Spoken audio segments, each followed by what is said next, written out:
il faut arriver au ciel. Ne perdons pas de vue l'essentiel, et c'est d'aller au ciel.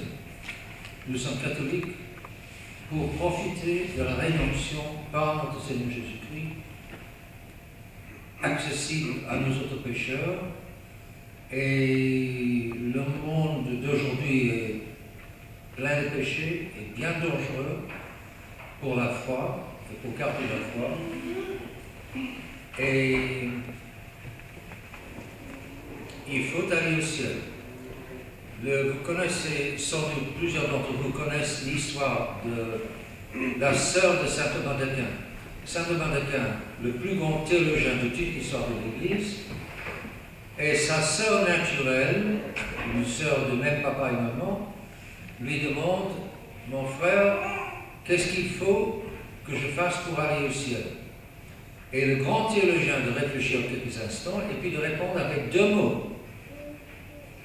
Le vouloir. Et tout y est. Le vouloir. Il faut vouloir aller au ciel pour y aller. Parce que si on veut, on trouvera les moyens. On dit en anglais, where there is a will, there's a way. Là où il y a la volonté, on trouvera le chemin. Si vous êtes là, c'est sans doute parce que vous vous rendez compte que ce chemin du ciel est en train d'être faussé,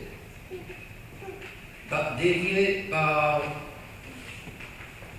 certains prêtres de la fraternité, Saint-Pédis, alors que Monseigneur Lefebvre avait montré de nouveau le vrai chemin du ciel, qui est le chemin de la croix, le chemin des exigences, le chemin des difficultés, mais aussi le chemin de la joie, parce qu'il y a une vraie joie à se conformer à la volonté de Dieu, parce que c'est Dieu qui nous a fait, c'est pour lui qui nous a fait, et s'aligner sur Dieu, c'est s'aligner sur sa nature la plus profonde, parce que ce que Dieu a fait en nous est plus profond que ce qu'a fait le diable. Vous ne pouvez pas avoir une pomme pourrie sans pomme. Vous ne pouvez pas on ne peut pas avoir une nature humaine pourrie sans avoir une nature humaine. La nature humaine doit nécessairement préciser. La nature humaine vient de Dieu, le péché original vient du démon. Mais sans nature humaine, il n'y aurait pas de siège pour le péché original. Bon. Alors, s'aligner, suivre notre Seigneur et faire sa volonté, c'est se conformer à sa nature la plus profonde.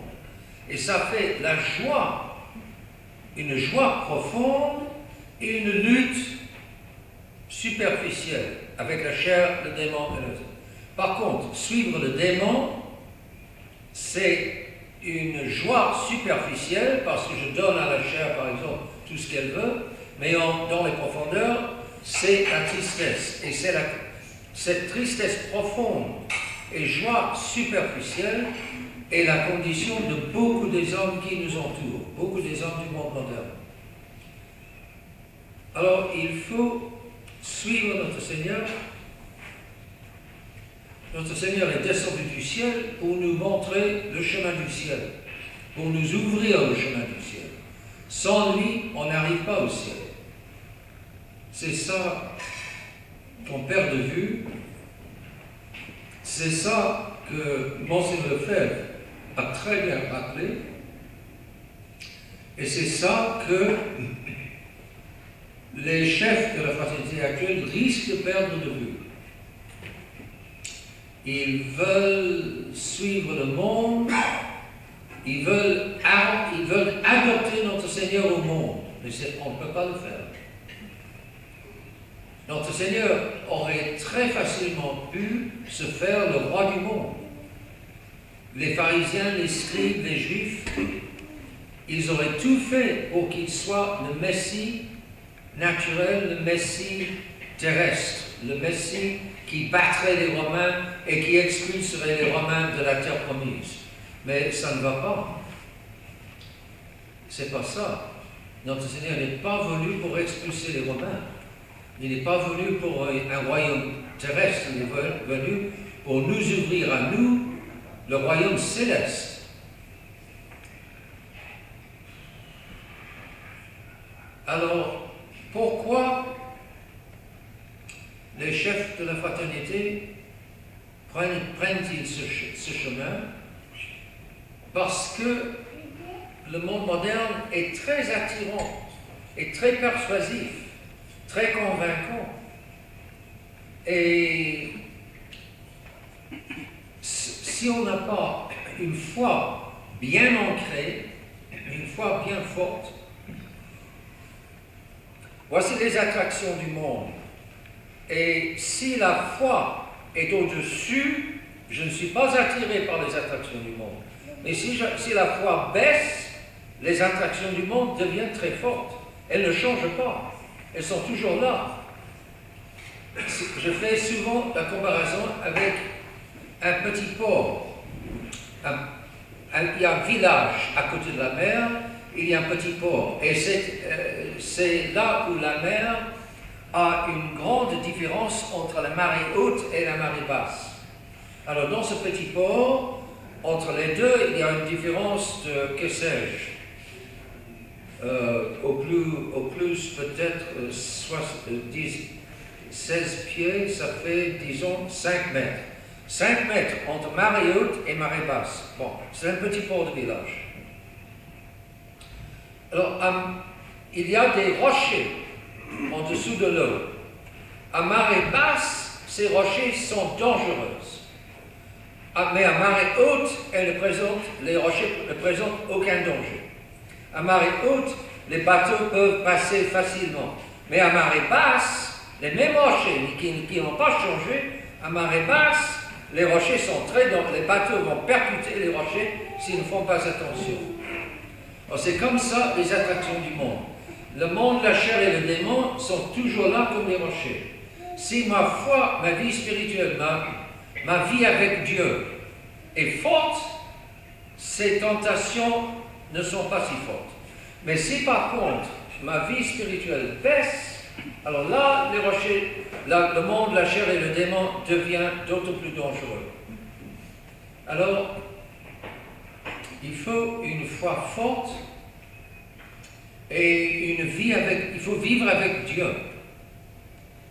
Et aujourd'hui, ce n'est pas évident. Ça n'a jamais été évident. Il y a toujours eu le monde, la chair et le démon. Mais aujourd'hui, nous vivons une époque d'apostasie. Et la presque totalité des hommes tournent le dos à Dieu. Ils refusent Dieu. On ne s'intéresse plus à Dieu. Dieu a prévu cela. Vous vous souvenez peut-être, vous le savez peut-être, que dans l'Évangile, notre Seigneur dit, c'est l'Évangile de Saint Luc, chapitre 18, verset 8, il dit, « Lorsque je reviendrai sur la terre, trouverai-je encore la foi ?» C'est-à-dire, lors de sa deuxième venue, de son deuxième avènement à la fin du monde, est-ce qu'il y aura encore la foi? Ça, il y a 50 ans, on n'aurait pas compris. On aurait dit, lorsque l'Église était encore apparemment florissante, on aurait dit, c'est pas possible que la foi disparaisse presque. Mais nous voyons, nous avons déjà vu, le Concile qui a emporté le grand nombre de catholiques dans la nouvelle religion, centrée non plus sur Dieu, mais sur l'homme. Et puis, de plus, on vient de voir, on est en train de voir la fraternité qui donne dans le même piège de trop centrer sur l'homme, les conciliaires, les hommes d'église conciliaires, les papes, les cardinaux, que sais-je, qui attirent tant les chefs de la fraternité actuelle, les chefs actuels de la fraternité, et ils perdent de vue Dieu. Ils pensent servir Dieu, mais ils ressemblent de plus en plus aux hommes d'église de Vatican II. C'est terrible, c'est mystérieux, parce que, en principe, les prêtres qui ont suivi Monseigneur Lefebvre ont été inoculés contre le poison du monde moderne.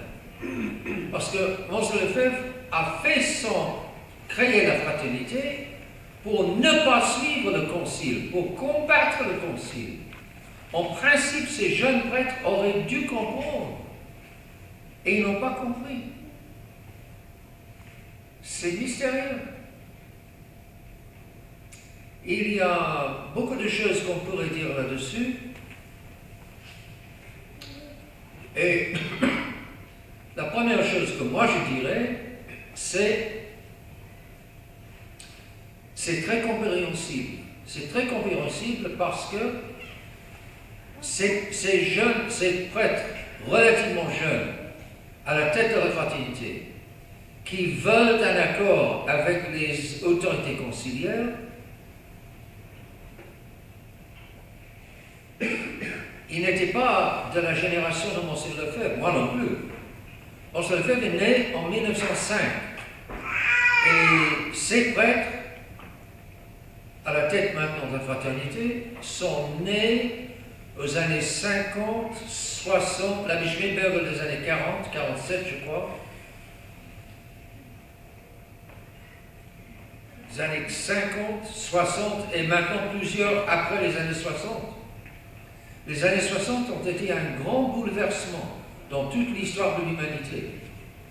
Les années 60, on a eu l'assassinat du président Kennedy en 64. Les Beatles qui sont arrivés 63, 64, vers la même époque. La révolution à Paris des étudiants 68. Le déchaînement de la musique rock avec les Beatles, avec les Rolling Stones, par exemple. Et puis, pire que tout, Vatican II, 62 à 65. Les années 60 ont été une décade de révolution. Et après les années 60, le monde n'était plus le même. J'ai évoqué hier soir, je me souviens, de 63 à 65, j'ai été moi-même en Afrique. Et avant 63, il y avait encore un certain ordre dans le monde. Mais quand je suis revenu en Angleterre en 65, l'Angleterre était bien différente. Je me suis rendu compte, parce qu'ayant été absent et ne m'étant pas accoutumé petit à petit au changement qui était en train d'avoir lieu, si j'étais resté en Angleterre, peut-être que je n'aurais pas observé ce changement. Mais il y a eu un grand changement. Et ça, je crois, dans le monde entier. Et c'était les années 60, c'était la fin de l'ancien monde, pour ainsi dire, et un nouveau monde commençait à apparaître. Et c'est ce qu'ont voulu les ennemis de notre Seigneur Jésus-Christ. Ils font tout pour éliminer l'ancien ordre, qui est l'ordre de Dieu. Aux années 50, il y avait encore quelque chose de l'ordre de Dieu, l'ordre chrétien. Mais les ennemis de Dieu, qui sont surtout les juifs, les communistes, les francs-maçons, ils veulent remplacer l'ordre de Dieu par l'ordre de l'homme. Vous avez au XIXe siècle un grand penseur catholique, Monseigneur Go, qui a une page célèbre, qui doit être célèbre, sur la révolution, l'essence de la révolution. Et il dit, l'essence de la révolution, c'est remplacer tout l'ordre de Dieu par l'ordre de l'homme. Remplacer, n'est-ce pas? Les choses sont ce qu'elles sont. Les plantes sont ce qu'elles sont. Les animaux sont ce qu'elles sont. Nous autres hommes, nous avons une nature humaine qui nous a été donnée par Dieu. Nous avons le péché originel qui nous a été flanqué par Satan et à travers Adam et Ève. Et le péché originel, la nature humaine ne change pas. Et ce n'est pas à force de vouloir remplacer, balayer tout cela et remplacer qu'on va changer la nature humaine. Pas du tout. Or, le rêve de ces mécréants qui gouvernent le monde actuel, c'est de changer la nature humaine. Ils rêvent d'un monde complètement nouveau, complètement sans Dieu. Et le rêve est puissant, parce que Dieu est exigeant. Dieu nous impose 10 commandements. On ne veut pas des 10 commandements. Surtout pas de commandement numéro et numéro. Ça là, surtout pas. Les autres, peut-être on vivrait avec, mais encore, à un moment voulu, on voudrait les dégager aussi, les balayer aussi. Les 10 commandements, c'est le manuel pour l'usage de la nature humaine. Tout comme lorsque vous achetez une tondeuse de pelouse, vous achetez avec un manuel pour comment il faut utiliser, comment il faut réparer, comment il faut maintenir. Et si on observe les règles, la tondeuse dure 10, 20 ans, que sais-je. Mais si on n'observe pas les règles, si on ne donne pas à la machine l'eau, l'huile et tout ce qu'il lui faut au moment qu'il lui faut, donc peu de temps, la machine n'est plus utilisable. Il faut utiliser la machine selon les règles de son usage. Il faut utiliser la nature humaine selon les règles qui nous sont données par Dieu pour son usage, et c'est en premier lieu les 10 commandements. Mais alors arrive l'homme moderne avec sa révolution contre Dieu. Je ne servirai pas, non servir, je ne me soumettrai pas. Je vais tout changer que Dieu a fait. Et voilà la page de Monseigneur Gaume. Il faut trouver. Sur l'Internet, sans doute, on trouvera Monseigneur Gaume sur l'essence de la révolution. Et une page magnifique. Et c'est la clé de ce qui se passe aujourd'hui. Monseigneur Gaume n'aurait eu aucun problème pour se révéler tout de suite dans le monde moderne. Il dirait, je comprends cela, je comprends cela, je comprends cela, c'est évident. Pour lui, ça aurait été évident. Parce qu'il a compris, il y a presque 150 ans, je ne sais pas, il a compris l'essence de la révolution. Cette révolution qui a dévasté l'Église avec Vatican II et qui est en train maintenant de dévaster la fraternité, qui a bien commencé de dévaster la fraternité Saint-Pédis. Et on ne veut pas que la fraternité soit dévastée. On n'a pas envie que tous les efforts qu'on a fait pour fonder l'école à Lévis, on ne veut pas que tout soit perdu. Et que tous ces bons prêtres, parce qu'il y a eu beaucoup de bons prêtres dans la fraternité, sans aucun doute. Mais ils n'ont pas été assez bons pour résister et pour tenir tête à cette corruption en haut de la fraternité. D'où est venue cette corruption en haut? Sans doute du diable. Attention, si nous marchons avec le diable, si vous et moi, nous marchons dans les combis du diable, nous sommes responsables et nous sommes coupables. Accuser le diable, ce n'est pas dire que nous sommes innocents, loin de là. Mais le diable pousse toujours à cette révolution satanique et luciférienne du refus de la soumission à Dieu. Et l'homme qui s'émancipe, qui se libère, qui affirme sa propre valeur, qui brave Dieu, qui dit « Dieu, tu as mal fait l'univers, tu as mal fait la nature humaine, nous allons tout refaire, nous ferons mieux que toi, tu n'as qu'à dégager. » Voilà ce que dit l'homme moderne à Dieu. C'est blasphématoire, évidemment. Ces hommes lucifériens d'aujourd'hui, ils blasphèment comme ils respirent. Les journaux sont pleins de blasphèmes. La liberté religieuse, c'est un blasphème, disait Monseigneur Lefebvre. Cet idéal de Vatican II, la liberté religieuse, blasphème, parce que ça dit l'homme doit être laissé libre de poursuivre, de pratiquer la religion de son choix.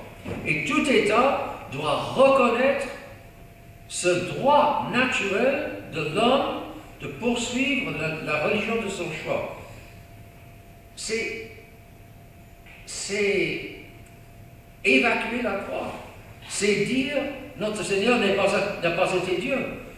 Ou s'il a été Dieu et qu'il a pris chair pour nous donner sa religion, qui est la religion de Dieu, eh bien nous avons quand même le droit de choisir une religion qui n'est pas celle de Dieu. Autrement dit, on a le droit d'injurier Dieu et de cracher sur Dieu et de rejeter Dieu. Voilà Vatican II. Au nom des droits de l'homme, l'importance de l'homme, la grandeur de l'homme. C'est fou, complètement fou. Mais cela a entraîné toute l'Église, presque toute l'Église. Comme évêque, il n'y a eu que Monseigneur Lefebvre pour résister ouvertement et publiquement. Et puis, quelques années plus tard, Monseigneur Castelmaine. Ils n'ont été que deux. Monseigneur Castelmaine, finalement, au moment des sacres, en 88, malgré sa mauvaise santé, il a fait un magnifique petit serment dans la cérémonie des sacres. Il a dit, j'ai tenu à assister, malgré toutes les difficultés, à cette cérémonie, et j'estime que j'aurais fait un péché mortel si je n'avais pas assisté. Parce qu'il fallait absolument que je témoigne que Monseigneur Lefebvre a raison. C'est ce qu'il disait. Et il a tenu à assister à cette cérémonie et Monseigneur Lefebvre a été très reconnaissant. Pourquoi? Parce que par ce soutien tout à fait volontaire et nullement imposé à Monseigneur Castelmaine a prouvé que ce que faisait Monseigneur Lefebvre, ce n'était pas son invention personnelle.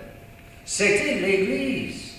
Et voici un autre évêque d'un autre continent, d'une autre langue, d'un autre pays, cet évêque complètement autre, qui est venu par ce qu'ils avaient de commun de foi catholique et d'épiscopat catholique.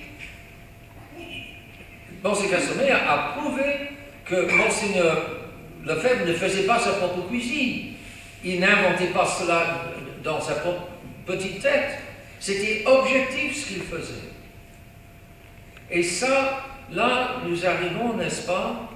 Lorsque je dis que c'était objectif, ce n'était pas subjectif. Le monde moderne se noie dans le subjectivisme. Moi, le sujet. Subjectum.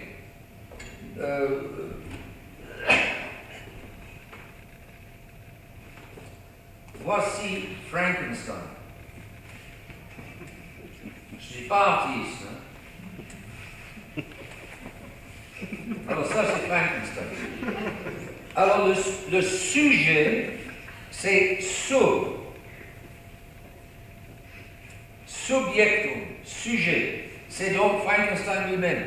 L'objet est en face, comme un obstacle, comme un objet. Ob en latin, c'est ce qui est en face.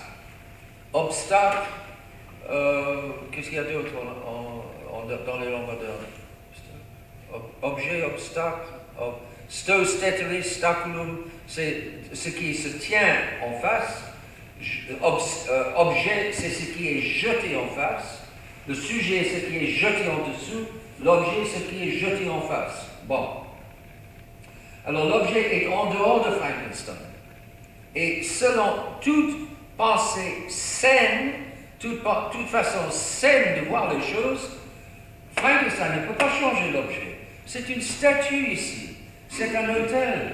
c'est des fenêtres, c'est la porte, c'est des lumières, c'est une salle de paroisse. C'est ce que c'est, je ne peux pas le changer avec mes idées.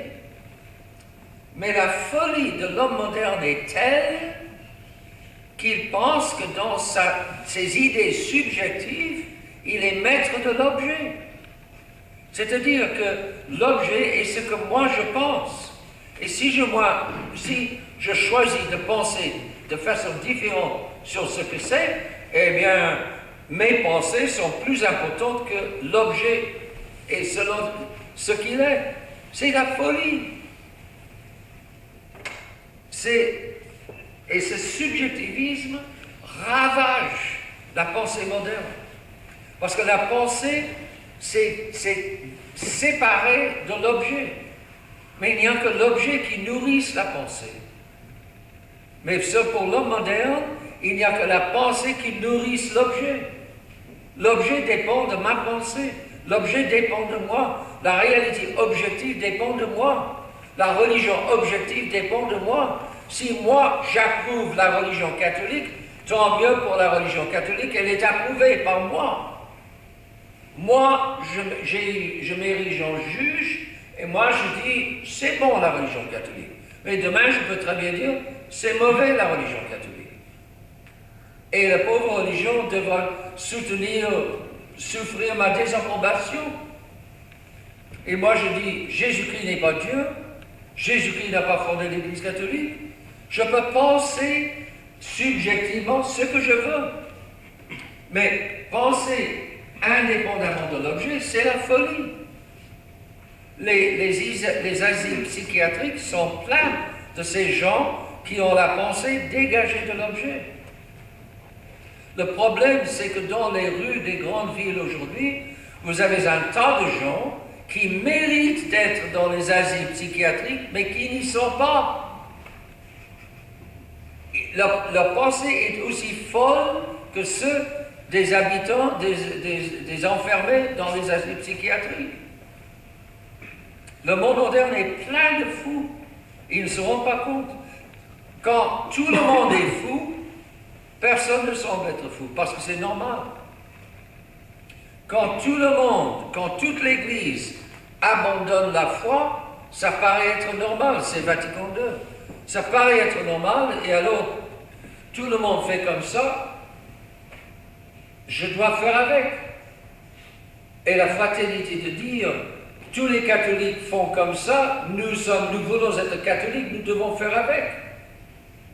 On se fiche de l'objet, on perd l'objet, on perd la vérité objective. On ne s'intéresse pas à la vérité objective. Cette vérité qui est en dehors de moi et qui est évidemment la vraie vérité. Et pas la vérité fabriquée par moi-même. Mais pour l'homme moderne, la vérité fabriquée par moi est la vraie vérité. C'est fou. C'est fou, fou, fou.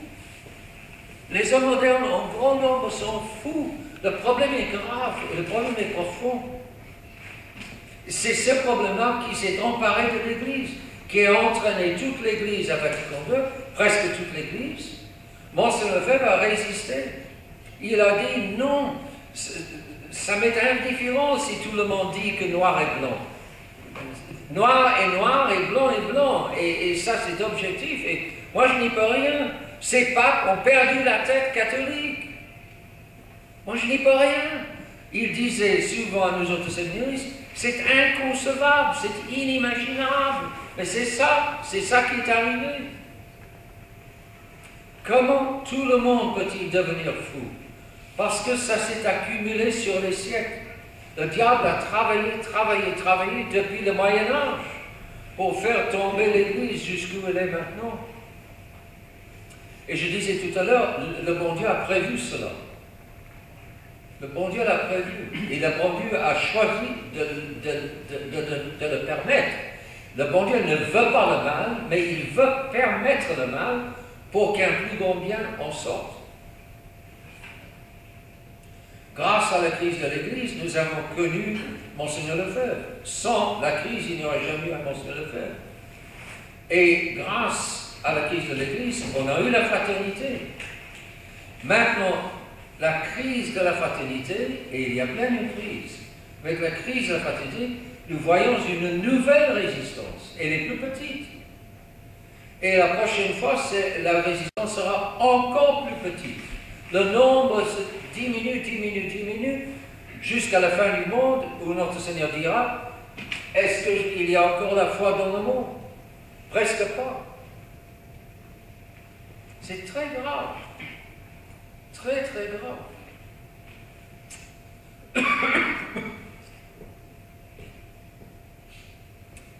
Qu'est-ce qu'il faut faire?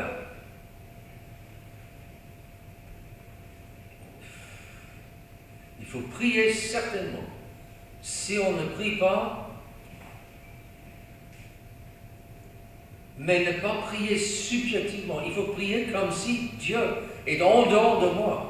Et pas, Dieu n'est pas une fabrication de ma propre conscience. Non, non, non. Dieu ne dépend pas du tout de moi. Pas du tout, pas du tout, pas du tout. Moi, je dépends entièrement de lui. Là encore, un point que Monseigneur Lefebvre soulignait. Dieu est, en latin, AC. Il est absolument, lui est absolument indépendant de toutes ses créatures.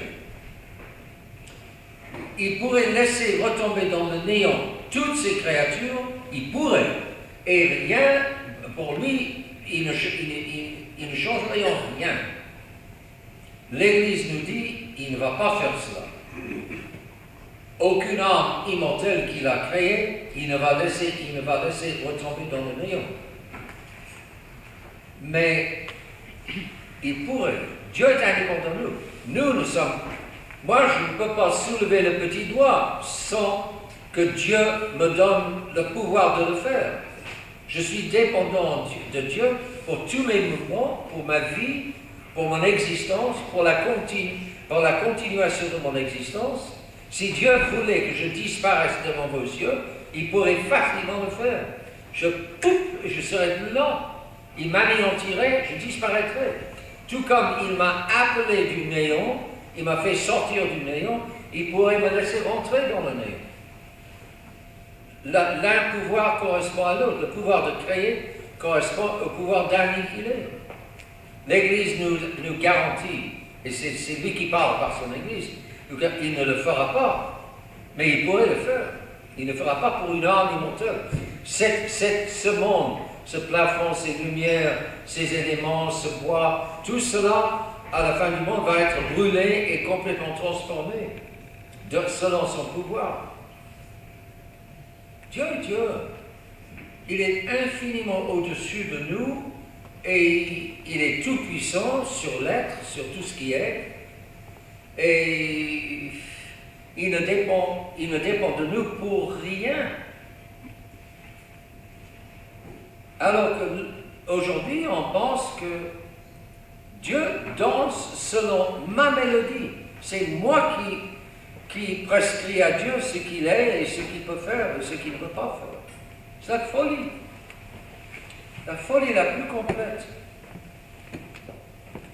Alors, qu'est-ce qu'il faut faire? Il faut prier, et prier le vrai Dieu, comme s'il existe, comme s'il est absolument indépendant de nous. Nous le prions, parce que nous dépendons de lui. Il faut prier. Il faut aussi ensuite étudier ou lire. Quelqu'un m'a dit aujourd'hui même, je ne me souviens plus qui, la différence entre les résistants et ceux qui suivent aveuglément, c'est que ceux qui résistent lisent, ils s'informent, ils suivent ce qui se passe. Tandis que plusieurs prêtres de la fraternité et beaucoup de laïcs ne lisent plus, n'étudient pas. Ils ont maintenant un confort, la fraternité est installée dans le confort, tous les prêtres ont des voitures, ils ont de belles chambres, ils ont le chaud en hiver, comme l'école, l'Élysée est bien chauffée en hiver, comme on m'a dit. On a le confort, on a une voiture, on a des amis, on a tout un entourage, on ne veut pas perdre cela, mais c'est pas cela qui compte. Ce qui compte, c'est la foi.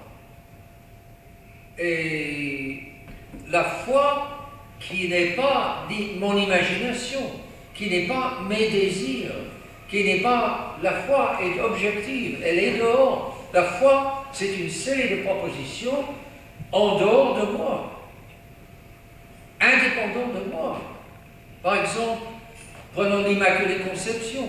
L'Immaculée Conception est un fait ou une réalité, quelque chose de réel ou quelque chose qui n'est pas réel. L'Immaculée Conception affirme qu'au moment de la conception de la Très Sainte Vierge Marie dans le sein de sa mère Sainte Anne, au moment même de la conception, il y a une protection spéciale de Dieu pour empêcher que Marie soit entachée par le péché originel. C'est un fait ou ce n'est pas un fait. Ça ne peut pas être là entre les deux. Ce n'est pas une demi-fait. C'est vrai ou c'est faux. Par la foi, je sais que c'est vrai. C'est-à-dire, c'est un événement d'il y a plus de 2000 ans, peut-être maintenant 2020, 2015 ans, que sais-je, l'âge de la Très Sainte Vierge, au moment où elle a été considérée plus de 200, 2030 ans, que sais-je, peu importe. En tout cas, c'est un événement qui s'est passé ou qui ne s'est pas passé loin dans le passé.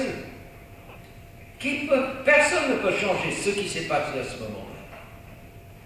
On peut savoir par la foi ce qui s'est passé. Ou on peut nier par l'incrédulité, par le refus de croire. On peut nier ce qui s'est passé. Mais si cela s'est passé ou ne s'est pas passé, c'est objectif. Ça ne dépend pas de moi. L'Immaculée Conception n'est pas une vérité parce que moi, je veux que ce soit une vérité. Ça ne dépend pas de ma volonté. Ce n'est pas par mon choix qu'elle a été conçue de façon immaculée. Elle l'a été ou elle ne l'a pas été. L'Église nous enseigne que cela a été. Très bien, et j'accepte. Parce que l'Église, la bonne Église ne ment pas, n'a jamais menti. Mais, c'est pas, suivre le concile, vouloir s'accommoder avec le concile, avec les hommes d'église conciliaires, avec ces Romains du concile, ces Romains qui croient mordicus dans le concile, et ils croient mordicus dans le concile. Eh bien, vouloir s'accommoder avec eux, vouloir se faire accepter par eux, vouloir se rendre acceptable pour eux, qui abandonnent Dieu, c'est fou. Ça n'a pas de sens. Et si on s'insérait dans le système de ces Romains conciliaires, c'est évident que si nous leur donnions le pouvoir sur nous autres de la tradition, ils profiteraient du pouvoir que nous leur aurions donné pour nous changer et pour nous rendre conciliaires comme eux, pour mettre fin à notre résistance à leur folie. Ils veulent que nous ne soyons fous comme eux sont fous. C'est évident. Et rêver qu'on va changer ces hommes conciliaires, c'est ridicule. Ces hommes conciliaires ne se convertiront plus, même si Dieu leur inflige un châtiment. Il y a loin, quelques-uns se convertiront, mais pas tous. Ils secoueront le poing au ciel pour dire: qui penses-tu que tu es pour nous punir? Nous sommes des hommes, nous sommes les rois de la création, nous sommes Dieu, pour qui te prends-tu? Voilà la réaction de ces Romains. Si Dieu châtie, si Dieu ose les châtier, ils sont fous, complètement fous. Entre 2009 et 2011, il y a eu des discussions théologiques. Gros mot. Discussions théologiques avec ces fous. Il y a eu 4 fous de l'un côté et 4, je n'ose pas dire théologiens, enfin 4 braves prêtres de la fraternité de l'autre côté. Ils ont été braves. Il y a eu 8 rencontres entre l'automne 2009 et le printemps 2011. Été 2011, j'ai parlé à l'un de ces 4 de la fraternité. Et qu'est-ce qu'il m'a dit?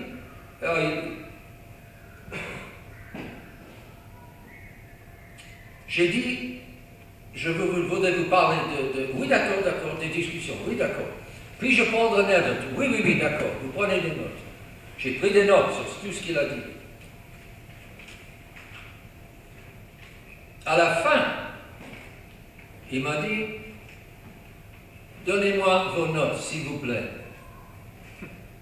Je les lui ai données, parce que il m'avait permis, mais il reprenait sa permission. Bon, je ne voulais pas l'agacer, parce qu'il avait peur de l'usage que je ferais de ce qu'il avait dit sur la vérité de ces discussions. Mais je me souviens d'une chose qu'il a dit. Il a dit, ces 4 dits théologiens, supposés théologiens, dit-il, après 8 rencontres, où il a bien pu savoir comment pensent ces Romains, il a dit, ce sont des malades mentaux. Rome est pleine de malades mentaux.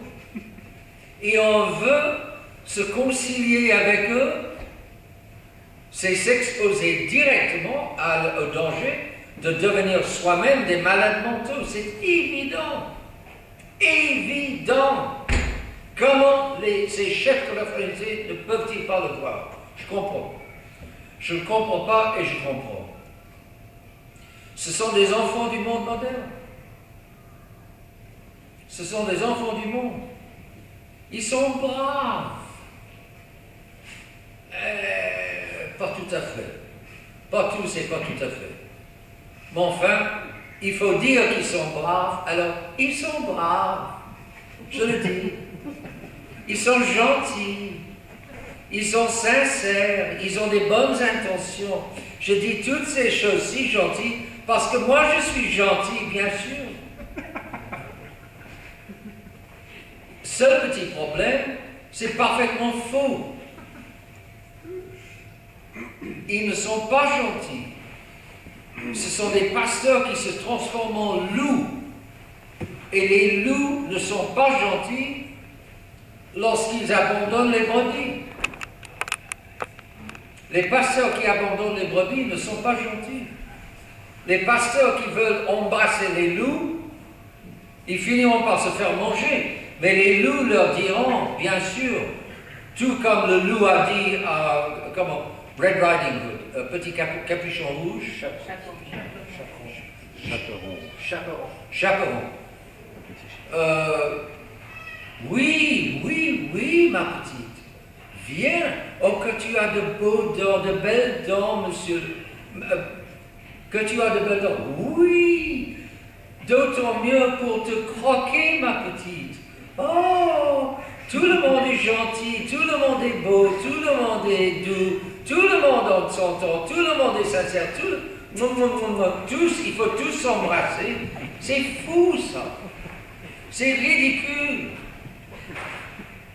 Vous avez vu dans l'épître de la messe d'aujourd'hui, il y a, et saint Paul le dit, je le dis maintenant en pleurant, il y a notre Seigneur a des ennemis, à commencer par Satan, et puis tous les hommes qui se laissent inspirer par Satan. Et ils sont très nombreux. Et les ennemis de Satan sont perdus dans le subjectif. Ils sont des malades mentaux parce qu'ils ne reconnaissent plus la vérité objective. Ils ne veulent plus la vérité objective. ils ne s'intéressent plus à la vérité objective. Ils s'intéressent à une religion qui leur va, pas à la vraie religion. Ils ne s'intéressent pas au vrai Dieu. Ils s'intéressent à un petit Dieu qu'ils peuvent arranger selon les désirs et tenir comme un petit chien en laisse. Voilà. Ils réduisent le bon Dieu à un petit chien en laisse, qu'ils tiennent et qui peuvent mener où ils veulent. Ils sont les maîtres du petit chien, ils sont les maîtres de Dieu, leur Dieu qui se sont faits, qui n'est absolument pas le vrai Dieu. C'est une caricature du vrai Dieu. Alors, il faut prier et il faut aimer la vérité. Il faut aimer la vérité objective. Parce qu'aujourd'hui, il y a une vérité subjective, il y a une vérité des émotions qui est tout à fait autre chose. Je citais hier soir l'exemple de Oklahoma. Je ne sais pas combien d'entre vous vous souvenez de Alfred Murrah Building aux États-Unis, à Oklahoma. Une camionnette a explosé en dehors et il y a eu 63 morts parce que des piliers de ce bâtiment se sont effondrés et une bonne partie du bâtiment s'est effondrée, 63 morts avec. De fait, c'était a false flag operation. Autrement dit, ce n'était absolument pas ce que les médias ont présenté. C'était des explosifs à l'intérieur du bâtiment, attachés aux piliers qui ont détruit le bâtiment. C'était absolument pas la petite camionnette. Parce que une camionnette qui explose à une certaine distance, plus la camionnette est éloignée de la cible, des piliers, et moins fort, rapidement, moins et moins fort, l'explosion de la camionnette pour détruire ces piliers. Ceux qui comprennent les explosifs savent cela. Par exemple, aux États-Unis, il y a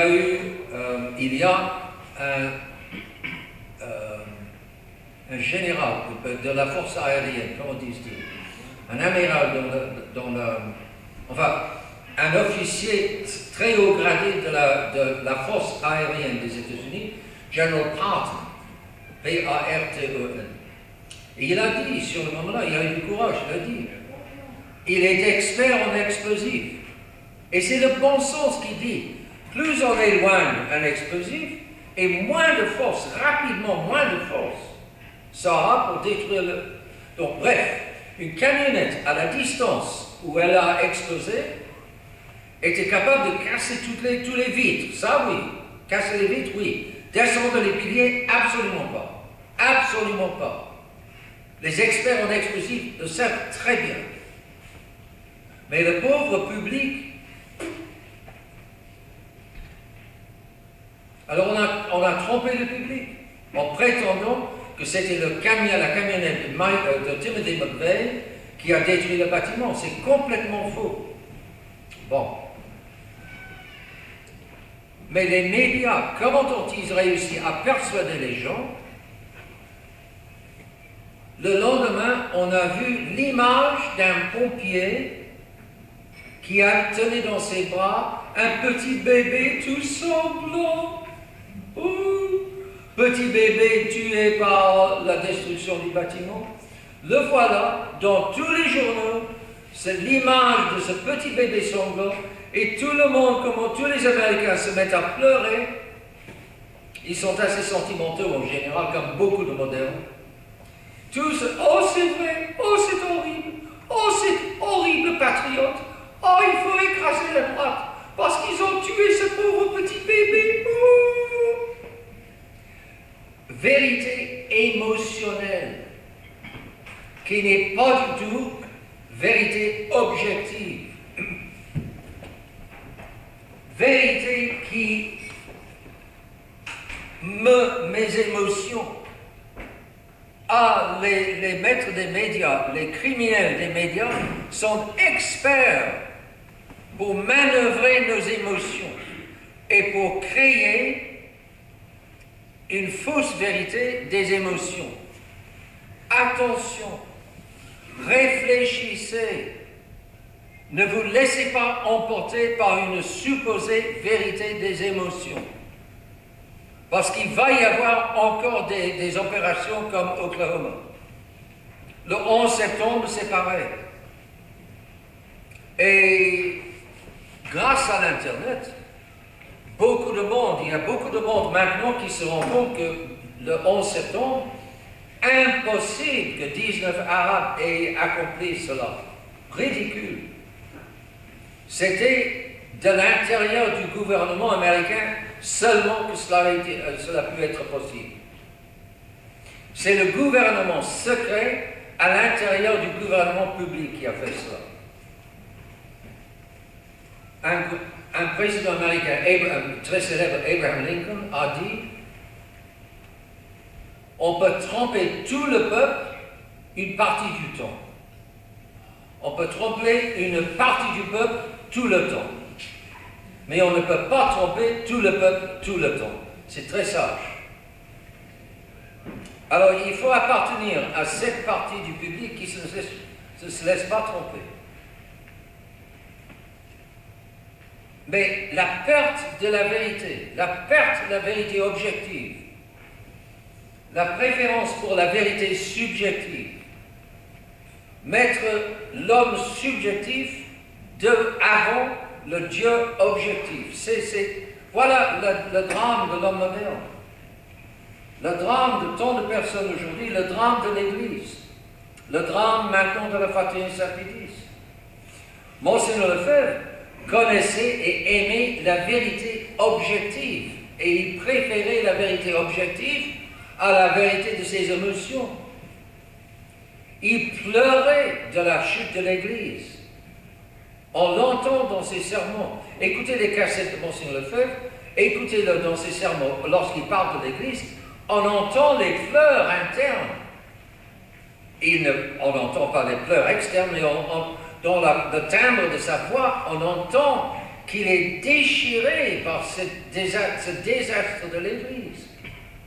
Mais il ne dit pas: mes émotions sont contre ce désastre, donc ce désastre n'est pas vrai.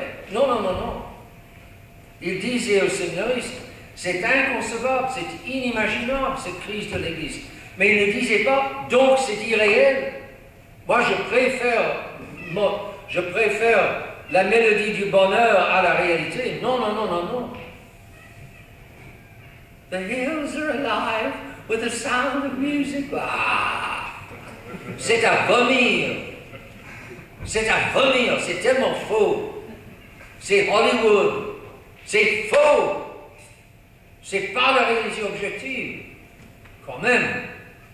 Mais les gens, the hills are alive. I have confidence in me. Woo. Oh, quand même. C'est révoltant. Mais ça, c'est ça qui plaît. Lorsque j'ai été au séminaire, je demandais aux séminaristes: combien de fois avez-vous regardé la pellicule, le film de... et je pouvais dire 5 fois, beaucoup de mains. 10 fois, encore beaucoup de mains. 15 fois, encore beaucoup de mains. C'est seulement à 20 ou 25 fois que ça commençait à diminuer. Tous ces braves petits séminaristes, ils avaient regardé une quinzaine de fois ces bêtises. Ils ont absorbé cette sentimentalité, cette fausse, cette vérité, cette falsification de la vérité objective. Mais les hommes modernes préfèrent la vérité des émotions. Ils aiment pleurer sur le pauvre petit bébé ensanglanté dans les bras du pompier. Ils veulent maudire les terribles patriotes qui ont causé cela. Ce n'était pas les patriotes qui l'avaient causé. C'était encore les criminels qui mènent le monde moderne. Par le bout du nez, par ces événements complètement faux, artificiels, fabriqués pour émouvoir les émotions. On ne veut pas réfléchir, on ne veut pas être objectif, on ne veut pas la vérité, la vraie vérité. On veut une fausse vérité. Une vérité qui m'émeut, qui me fait sentir, qui me fait pleurer. Oh, Oh, que j'aime pleurer. Oh, ça me fait sentir si bien. C'est ça. Et c'est ça maintenant dans la fraternité. Vatican II, c'était l'église de la mélodie du bonheur. C'est l'église de Disneyland. C'est l'église de Mickey Mouse. La nouvelle messe, c'est la messe de Mickey Mouse. Et maintenant la fraternité veut s'acoquiner avec cela. Mais qu'est-ce qui arrive à ces chefs de la fraternité? Hein? Probablement, ils ont regardé trop de fois la mélodie du bonheur.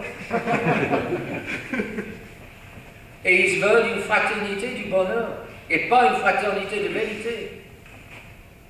C'est tragique. Et alors, ils font des centres, des écoles de la mélodie du bonheur. Maintenant, en France, la mélodie du bonheur comme pellicule est présentée dans les catalogues des publications et de la fraternité. Incroyable.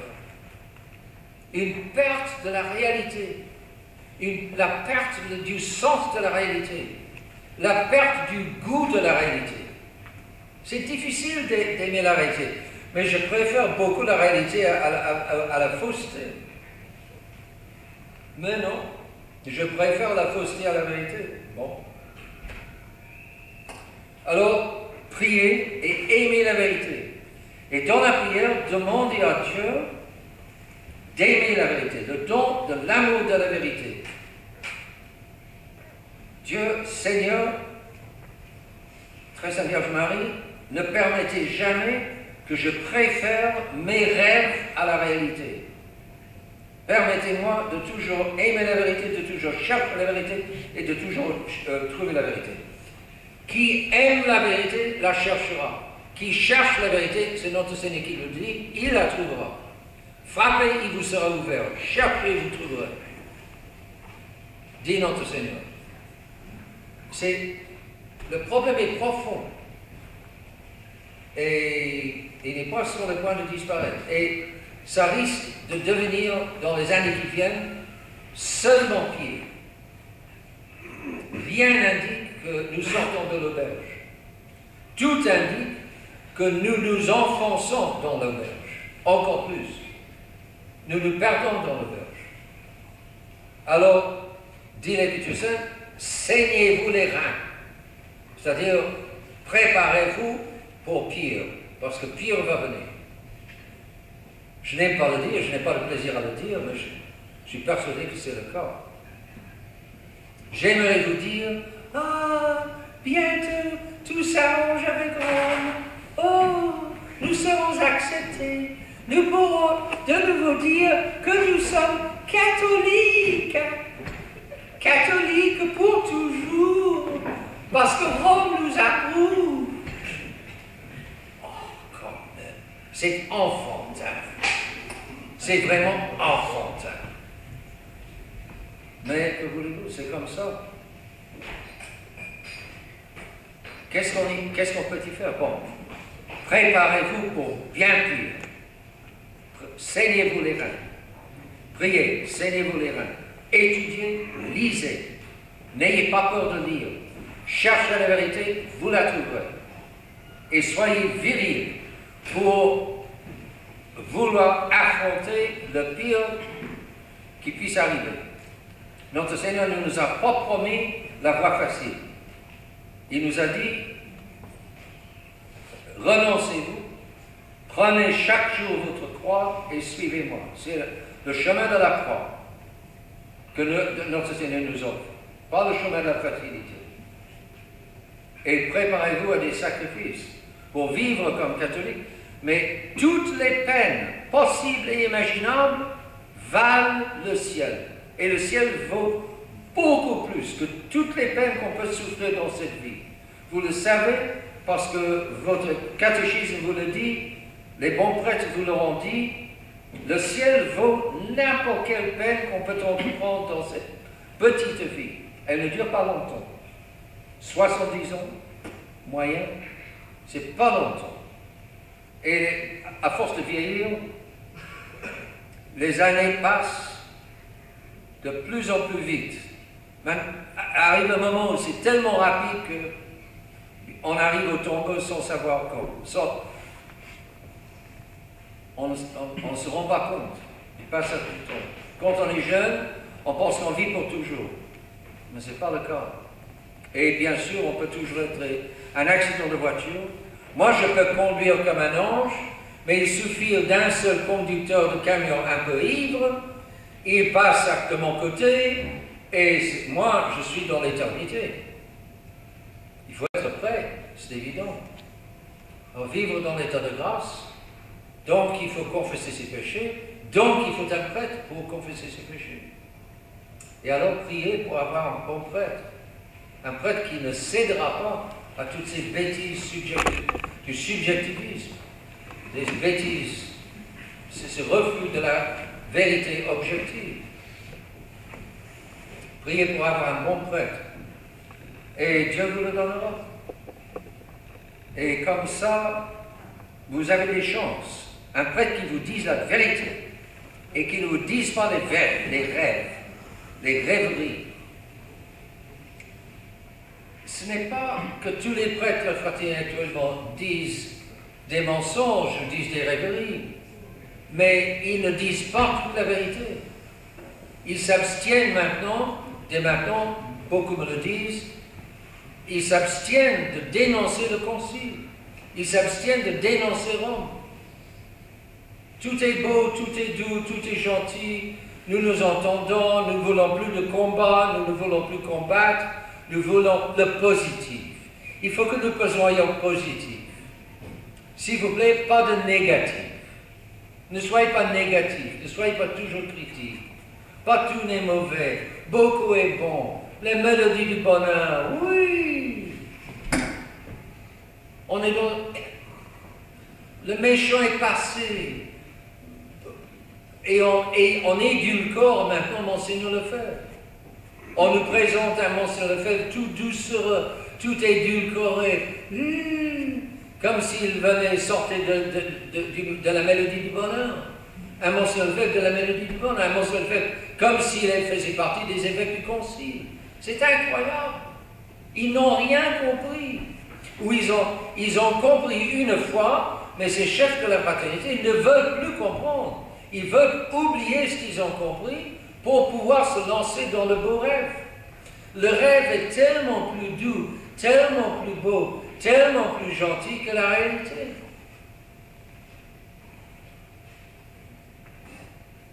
Que peut-on faire avec ça? On peut s'éloigner et recommencer. Que peut-on faire d'autre?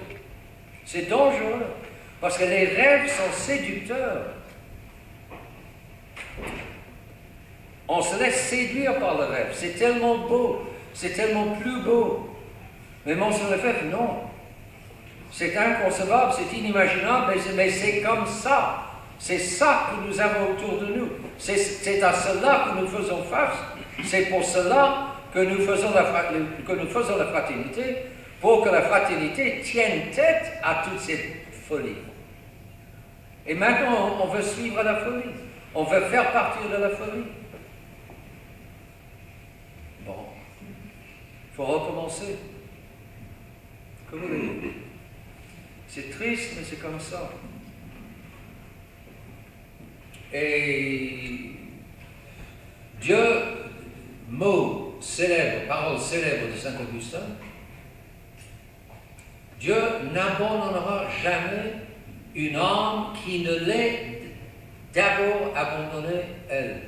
C'est-à-dire, il faut qu'une âme abandonne Dieu pour que Dieu abandonne l'âme. Tant que nous n'abandonnons pas Dieu, tant que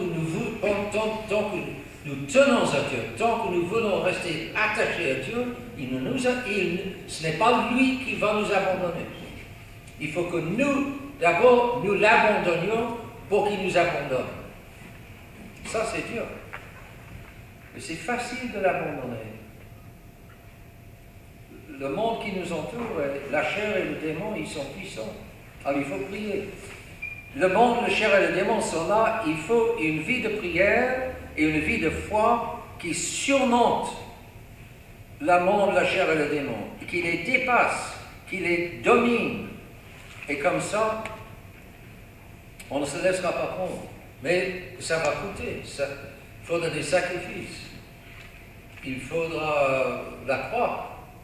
C'est le chemin de la croix.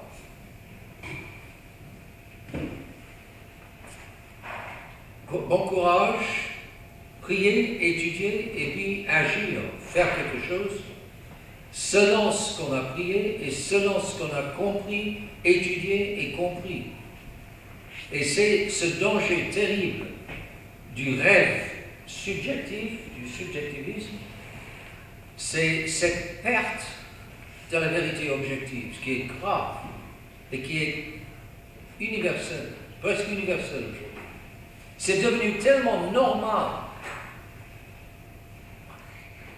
que je ne vois pas de problème si j'abandonne la vérité objective. Parce que tout le monde le fait. Alors, quel est le problème? Je suis comme tout le monde, je suis le courant. Le courant est presque universel. Eh bien, si nous voulons sauver nos âmes, nous devons absolument nager contre courant. Autrement, nous serons entraînés par ce courant diabolique en enfer. Il est facile de tomber en enfer. Il suffit de ne plus faire d'efforts. Tout comme il est facile de descendre avec le courant. Il suffit de ne plus faire un effort contre le courant. Le courant fera le travail. Et le courant aujourd'hui est très puissant et éloigné de Dieu. Mais si nous nous laissons éloigner de Dieu, nous n'arriverons pas au ciel. Je crois avoir assez dit. Et puis bien sûr, toujours recourir à la Très Sainte Vierge Marie, parce qu'elle adoucit les pilules amères. Elle rend beaucoup plus facile d'accepter la croix, etc. Donc, le recours à la Très Sainte Vierge. Je crois qu'il est presque 9h30. C'est probablement pas le moment de répondre à des questions, mais il y a encore demain. Je crois qu'il y a encore des occasions. Demain, de poser des questions si vous en avez. Peut-être réfléchir la nuit. Et la nuit porte conseil. Et si vous pensez que je suis fou, n'hésitez pas à me le dire demain. Je ne dis pas que vous avez raison, mais vous avez le droit de me le dire. Mais à demain. Et je vous donne maintenant une bénédiction.